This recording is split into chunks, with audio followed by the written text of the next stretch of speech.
Hello everyone, FPL Raptor here and welcome back to another video on my YouTube channel. In today's video we have my Game Week 36 team selection. I've got 2 free transfers and lots of possible ways that I could use them. If you're enjoying the content here on this channel, please do remember to like, comment and subscribe. But without further ado, let's jump into it.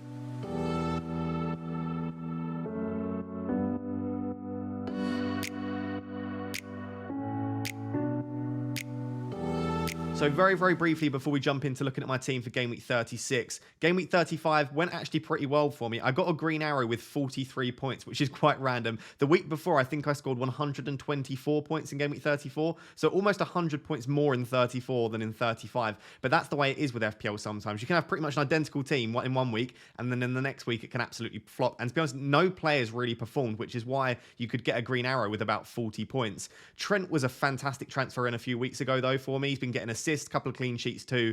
I absolutely love having Trent back in my team. Trent and Salah getting 7 and 10. It just feels right having them back in my team scoring points. And Liverpool look very good at the moment. We'll discuss that in the team selection part of the video. But really, the main reason for doing this review is I just wanted to say I absolutely love Alexis McAllister. If you've watched my content all season, I've always favoured him ahead of Matoma and March, and I absolutely love him. I mean, I'm so glad that I didn't sell him, I didn't bench him, and I played him for yet another goal. It was a bit lucky, but he also had a header saved by Pickford, which was absolutely brilliant, and he hit the crossbar with another header too. And he could have had a handful of goals and assists in that game. So I'm delighted to have him. Was a little bit lucky with the goal, but I just adore him. And that's now 20 points in the last 2 game weeks, and I'm excited to have him for Game Week 36 too. And then outside of that, everyone else blanked. Edison is absolutely doing my head in. We'll discuss that in the next section. I should not have brought him in. The defense was really poor. The attackers didn't score many goals. So it was just one of those weeks where 43 was enough for a green arrow. And I'm now 6 points safe inside the top 10k. So I'm 6 points ahead of 10k rank, which means that I'm kind of still teetering on the edge of moving out of the top 10k. And you guys know that now my target is top 10k. I don't really care for top 5k. I mean, if I get it, great. But for me, I want that 4-digit rank. So I kind of, at the moment, am thinking, do I start moving towards playing a little bit safe? And we'll discuss that when we look at my team. I don't usually make decisions based on ownership throughout the year. I think it's absolutely silly to bring in a player or to sell a player based on their ownership. I think you should try and get the most points possible every single week. However, with only 3 weeks left, if you're happy with your rank, you can play quite defensive and bring in the players that are most likely to damage your rank. And if you're not happy, you can do the opposite. Sell the likes of a Matoma or a Salah and bring in a differential in your midfield. I need to start thinking about that because there are only 3 weeks left now, and that could be a way to cement my place in the top 10k. But that was the team. Green arrow up to 8k. Let's now take a look at Game Week 36. So as I said in the introduction, I have 2 free transfers for Game Week 36 and 0.5 million in the bank and tons of different ways that I could go with my team. But I am really, because my team does look really good for 36, which we'll discuss, I am also thinking, is there any way that I could use one or both of those to set me up better for 37 or 38? Because I think whatever happens, you can look at my bench. I've got Edison, Grealish, Shaw and Watkins. I don't really need to do a massive amount with my team this week, but I've got 2 free transfers. I could still attack this game week, but I've also got Game Week 37, which is the final double game week of the season in my mind, and also Game Week 38. Especially Liverpool and Arsenal, I think, have really nice fixtures, and I would quite like to potentially bring in an Arsenal attacker or maybe a third Liverpool asset. So I'm thinking about that as much as I am 36. So what I'm going to do is I'm going to go through my entirety of my team, and then after I've gone through my team, we'll go through my transfer plans not only this week, but looking ahead to 37 and 38 as well. So it's imperative that you watch the entire video this week because it all links together. It's not just a case of me saying I'm going to do this person out and this person in. So for 36, like I said, 0.5 in the bank, 2 free transfers. The defense is looking pretty good. We'll start with the goalkeepers as always. Edison's on the bench at the moment, and this is a tricky one for me because it's kind of heart versus head versus saves versus clean sheets, home versus away. There are loads of different things that are contrasting to make this decision. Raya's at home, which is always nice, but I would say West Ham are more likely to score than Everton, so I would actually say I probably prefer Edison's fixture. Man City are the better defence, and they continue really annoyingly to put up great defensive numbers. They're not conceding a massive amount of chances, but Edison stinks. Firstly, I really don't rate him as a goalkeeper myself. Let me know down below if you disagree. Raya is fantastic, but also, even if I do rate Edison, he doesn't make many saves. He makes about 1.5 to 2 saves per 90 maximum. Often he'll make less than that, and Raya makes about an average of about 4.5 saves per 90. So just through saves alone, Raya tends to get you kind of 2 or 3 points, even if he concedes a few. And if he does keep a clean sheet, Raya has that 11 or 12 pointer in him, whereas Edison is a maximum 6, sometimes 7 or 8, but very rarely. He's really a 6-pointer or a 2-pointer. So for that reason, If I'm saying the maximum Ederson's going to get is 6, I think I want to risk it and go for Raya, because Raya, if he keeps a clean sheet against West Ham, I would expect that to be at least 9 or 10 points. So for that reason, Raya gets the nod. Again, let me know down below if you disagree with that. I think a lot of people have Ederson versus Kepa as well. It's a similar story there personally. I would probably just go for Kepa ahead of Ederson, just because Kepa, if he keeps a clean sheet, is more likely to make saves and get bonus points. The defence, I'm in a really lucky position. So you can see Grealish on my bench. I know Grealish is a midfielder, obviously, but that links to the defence, because a lot of people this week have got, for example, Trippier, Botman, Estepinian, 8 attackers that they absolutely love, so they can only actually play 7 of them, and then they've also got Trent too. So you're in a position, potentially, you've either got to bench Trent or start Trent ahead of a Newcastle or a Brighton defender. I obviously don't have that issue, but I thought I would just discuss it here because a lot of people do. For me, I would quite comfortably start Trent ahead of Estepinian and Duncan, any Brighton defender. I've thought about this a lot. I don't see Estepinian, I don't see Brighton keeping a clean sheet against Arsenal. I just don't see that happening. And Newcastle, I can't see it either. Newcastle are attacking really well. Isak and Wilson are in fine form, which is why we want to bring them in. So I'm looking at that and thinking, I don't see a clean sheet for Estepinian there. And actually, I think both games I could see Arsenal and Newcastle scoring 2 goals. So through appearance points and goals conceded, Estepinian, in my mind, is on 2 points. So he's basically the same as Trent. Now, do I think Trent will keep a clean sheet? No, not particularly. I think if I had to predict, Leicester would score. So what I'm essentially saying is I don't think Trent or Estepinian keep a clean sheet in 36. Then when you look at the data, let's say Estepinian gets a start in both games. Estepinian is sitting at about a 0.2 expected goal involvement. So let's say in both games he gets about a 0.2 expected goal involvement. That would put him at a 0.4 for both those games in Game Week 36. Trent is sitting at about a 0.6 expected goal involvement at the moment. So even with the extra fixture, Trent is more likely to get an attacking return. That's just the base numbers, though. When you also consider the fact that Leicester are a much poorer defence than Arsenal and Newcastle, I would say Trent could accumulate even more, and I would say Estepinian will have a hard time getting attacking chances against Arsenal and Newcastle. So whilst I don't have this dilemma in my team, I would start Trent ahead of Estepinian. I think that becomes a little bit trickier with Botman, Trippier, Fabian Schär, because I definitely wouldn't start Trent ahead of Trippier, but Fabian Schär and Botman, it's a little bit trickier because I feel like Newcastle have a much greater chance for a clean sheet in this double. I think Leeds under Sam Allardyce will probably play for a 0-0 here, and I do think that Botman has a chance for a clean sheet. And I also think because it's at home for Newcastle against Brighton, there's also a small chance of a clean sheet there too. So whilst Botman doesn't have any attacking threat in comparison to Estepinian or Trent, I do think he has some clean sheet potential in this double. So for me, at the moment at least, it's Newcastle defender, Trent, Estepinian, and then maybe Luke Shaw after that. But I would even potentially be considering Luke Shaw ahead of Estepinian, just because I don't see a clean sheet. And yes, it is a double, but I don't expect him to get a massive amount of chances to score and to assist, and I don't see a clean sheet there. So that's the reasoning behind that. But for me, I get to play all 4 of them. So I've got Trent, Trippier, Botman, and Estepinian. The reason it is easy for me, because if Grealish was Bruno Fernandes, all of a sudden I would have to probably bench Estepinian and I would play Bruno. But I've got Grealish on the bench at the moment because I just don't see him starting. And if he does, I don't know how many minutes he's going to get. And I don't want to necessarily take that risk. So for that reason, it makes it easy for me. I don't have the Trent benching dilemma. That's the back 4. Let's move on to the midfield. Moving on to the midfield 4, and I am very, very happy with it this week, or the midfield 5, I should say. Obviously, like I said, Grealish on the bench. I've discussed that already. If I'm looking at this team and this midfield in particular and thinking, what am I missing? I do want Bruno Fernandes. I'm a Manchester United fan. I've been watching every second of us this season. Over the last 5 or 6 weeks, Bruno Fernandes has been absolutely exceptional from a footballing perspective. But since Eriksen's come back and Bruno Fernandes has pushed into a more advanced position, he's been excellent from an FPL perspective. I know he's been points dodging, but he is getting so close to a monster haul. He's popping up in the box. He's taking shots. He's taking corners, free kicks. He is due a haul soon. I want to be on the end of it. Manchester United have the last 4 games of the season. 3 of them are at home. They have Fulham at home on the final day in Game Week 38. I want Bruno Fernandes in my team ASAP.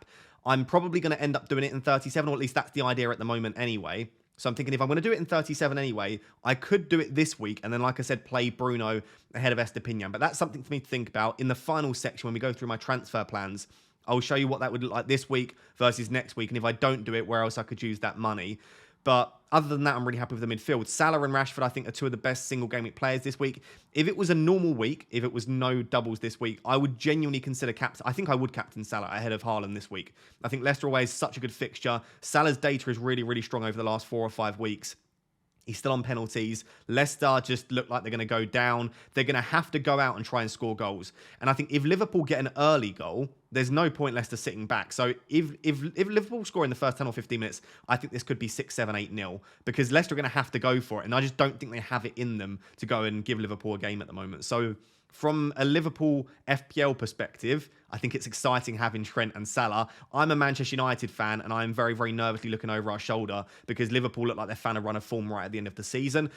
Speaking of runs of form, Rashford and Manchester United don't quite look at it at the moment. I don't think that's Rashford's fault. We're just not creating enough high-quality chances.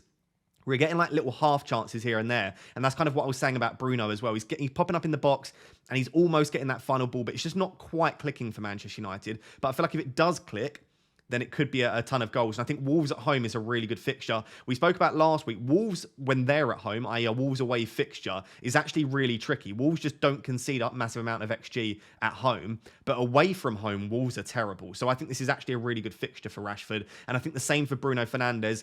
I would definitely play Bruno Fernandes ahead of Estepinian. To be honest, I would probably play Bruno Fernandes ahead of Trent as well. I think Bruno is a great option this week, and I'm slightly worried not having him in my team. And then I've got the 2 Brighton assets. Luckily, I obviously don't own March, so I don't have that issue. Very unlucky if you're a March owner because his data is the best of the 3. He's looked really good recently. Obviously, benched 2 games in a row. We assume that was probably fitness related. Came off the bench, looked absolutely brilliant against Everton. He was their best player by far, but then got injured again. And it looks like at the time of recording that March probably won't be available for Game Week 36. If that is the case, I think March to Matoma or March to McAllister, whichever one you don't own, is a relatively easy transfer. But there are also some fun differentials. You could bring in an Arsenal midfielder, who a lot of people don't own right now, an Eze, Elise, or Zaha, because I like Palace's fixtures. You've got the likes of Willian or Wilson, if you want to go for a Fulham midfielder, who have decent fixtures too. So I feel like there are some fun punts if you don't want to triple up on Brighton. But do remember that Brighton have a double in 36 and 37. And they have an okay fixture in 38. So realistically, you could bring in Matoma or McAllister, assuming they start all of those, for 5 fixtures versus someone else's 3. The only slight worry is over the next 4 fixtures, they play basically every 3 or 4 days. I think there might be one where it's just 2 or 3 day break, but generally they've got lots of fixtures packed into a short period of time. And I would say that, this is my opinion anyway, I feel like Brighton look a little bit fatigued already, and they've got lots of fixtures coming up. So I would worry that Matoma and McAllister could miss 1 or potentially 2 of those games. So do bear that in mind, that whilst they do seem quite nailed, there are a lot of fixtures coming up for Brighton, so I wouldn't be surprised to see them miss a game. But I really am happy to have both of them this week. I don't think I've considered massively Matoma or McAllister for captaincy just because of the fixtures. Arsenal away and Newcastle away aren't great. So for me, we'll move on to my captain in a minute. But out of the players so far, Trippier is the one that interests me the most, just because I think there's a small chance for a clean sheet against Brighton. I think there's an okay one against Leeds, and he's showing about a 0.4, 0.5 expected goal involvement, which is similar to some of the attackers that we're picking in our teams. So that's the midfield. Let's move on to the 2 forwards and discuss our team as an entirety. So moving on to the forwards, as you can see, Ollie Watkins is 3rd sub. Most of my transfers this week involve downgrading Ollie Watkins. To who? Depends on if I also use my second free transfer and what my plan is for 37 and 38, which again, I'll discuss in the next section, so stick around for that. But Watkins is going to probably be downgraded this week. I don't think Watkins is bad. Tottenham at home is an okay fixture at the moment. I just feel like there are options to go elsewhere. He's still actually quite highly owned, so I'd quite like to use that spot to either get money into another spot, for example, to do Grealish to Bruno, or to just bring in a differential in that striking spot there.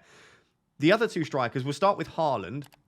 Yes, I do think there is a reasonable chance that Haaland is benched this week, but we continue to say this and he continues to not be. Hopefully we get some news before the deadline, but I don't think that will be the case because Man City aren't the early kickoff. As things stand, unless we get definitive news, I will not be captaining. I'll be starting Haaland. And I think even if we get definitive news, there's a good chance that I will just keep him anyway, because if he gets minutes off the bench, he could score in 5 minutes. And if he doesn't get minutes off the bench, well, then I get my bench player anyway. So I think regardless of what happens, Haaland probably stays in my team. I was never considering captaining Haaland anyway. So for me, news about whether he starts or not doesn't massively impact me. News about whether Isak starts or not would be massive. So in case you're not aware, Newcastle at the early kickoff. So do tune into the deadline stream on Saturday. It will be absolutely manic, I'm sure. We're hoping to get team news for Newcastle. If Isak starts, then it confirms for me that Isak will be my captain. If Wilson and Isak starts, I think I'll still captain Isak, but that makes Isak a slightly weaker option because his goal threat just isn't as good on the left. If Wilson's starts and Isak is benched, that throws a real spanner in the works, because then I'm starting to think, do I do Isak to Wilson? Do I try and get Wilson in alongside Isak? And then do I change the captaincy? I guess you have to. You can't captain a player that you know is benched in that first fixture. So really, we've got to wait for those 15 minutes before the deadline. But that would massively impact, I think, a lot of our teams. Let's say we don't get news, or let's say Isak starts in some format. I just think at the moment he's the standout captaincy option for me. Really good data. Leeds feels like a fixture where it's probably not as good as it was now that they've got Sam Allardyce in, but I still feel like that is a fixture where you could see Newcastle score a couple of goals. Again, Leeds have to go for it. They can't just sit back, especially if Newcastle get an early goal. I would not be surprised to see them having to go for that. And then Brighton have been shipping chances recently, so I really do like that if Isak starts the second one. So yes, he's a minutes risk. Yes, someone like a Trippier or a Matoma would be safer. I don't love captaining a defender, and I feel like Matoma's fixtures just aren't quite there. So for that reason, at the moment, the armband is on Isak. I don't mind the armband being on Wilson, assuming that he starts the Leeds game. If we don't get news, I think there's a small chance he doesn't. And if he does start the Leeds game, there's a good chance he doesn't start the Brighton one. At the moment, I can't see Wilson starting both, which is why I probably wouldn't put the armband on him. That's why the armband's on Isak for me at the moment. So that's the team. I have quite a few transfer plans which involve me doing Botman down to someone and getting Wilson in. Involve me doing Grealish to Bruno, and then involve me basically just using a transfer to set myself up for 37 or 38. So I'm going to go through all of those options now. That's the starting 11. Let me know what you think of it down below. So as always in this final section, I'm just going to go through my transfer plans for the next few weeks, which just so happens to be the last few weeks. Now, I probably could get away with not touching my team for the rest of the season, and that's probably been the case since about game week 34. But there are definitely a few avenues which I'd like to go down, and it's about using luxury transfers. Now, when you don't need to use transfers, it's actually quite exciting because it means that you can actually almost like force transfers a little bit and use transfers where you don't need to use it, but it does upgrade your team slightly. If I look at my team now, there are 3 things that I would do with it differently. Let's say I had a wild card, or let's say I could just change a few things about the team. The first thing I would change is I would throw Ederson in the bin. No, the first thing I would change is I would like an Arsenal attacker. Whether that be Martinelli, Saka, Ødegaard or Jesus, I would like an Arsenal attacker. The other thing I would like is I'd probably like to do Botman to Wilson. I would probably slightly prefer Newcastle double attack, at least for game week 36, but maybe not long term, which does change my thinking slightly around that. And then the other thing that I would like to change is I would probably like Bruno Fernandes instead of Grealish. So Arsenal attacker, the reason I want them, if I just click on like a Martinelli as an example, just to show you their fixtures, Brighton's an okay one. I don't need them in 36, but then it's Forest and Wolves, especially Wolves at home in game week 38. I would like an Arsenal attacker for that one. The issue is the Premier League could be wrapped up by game week 38. And as a result, we could potentially see a little bit of rotation. So maybe I don't need to make the move now. What I actually need to do is just prepare myself to be able to bring in an Arsenal attacker in game week 38. So I'm probably looking at Gabriel Jesus. And what I could just do is just have a transfer ready to do Isak or whoever my other striker is to Gabriel Jesus in game week 38. So I don't need to do the Arsenal move now, but I've got that in the back of my mind.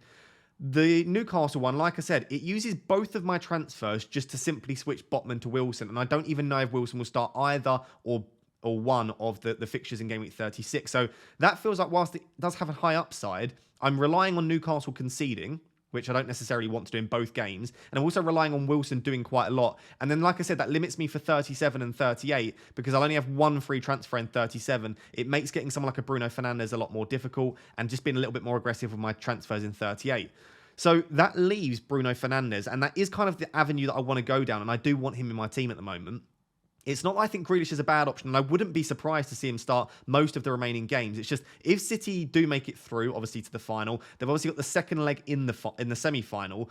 I feel like Grealish will be probably safe for the Madrid game, so I can't see him starting Everton.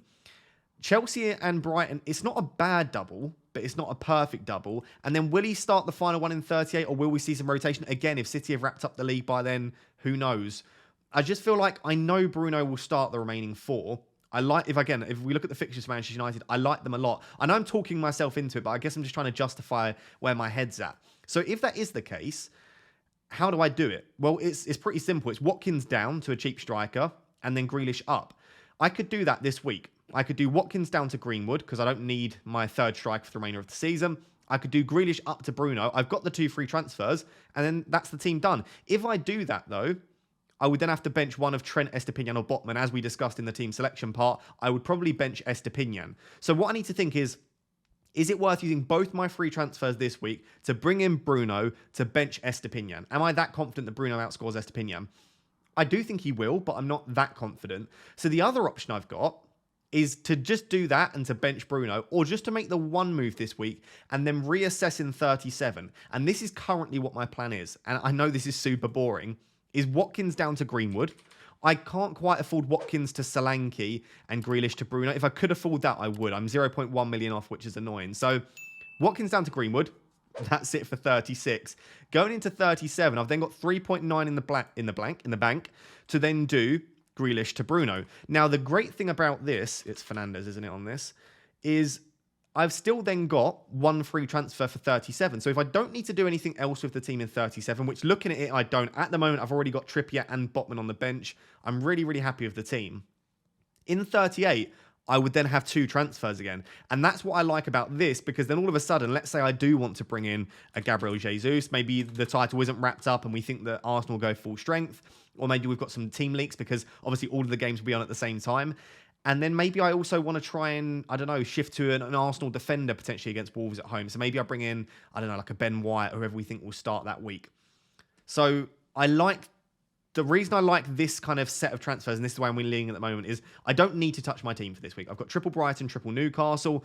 The other single game week players are really strong.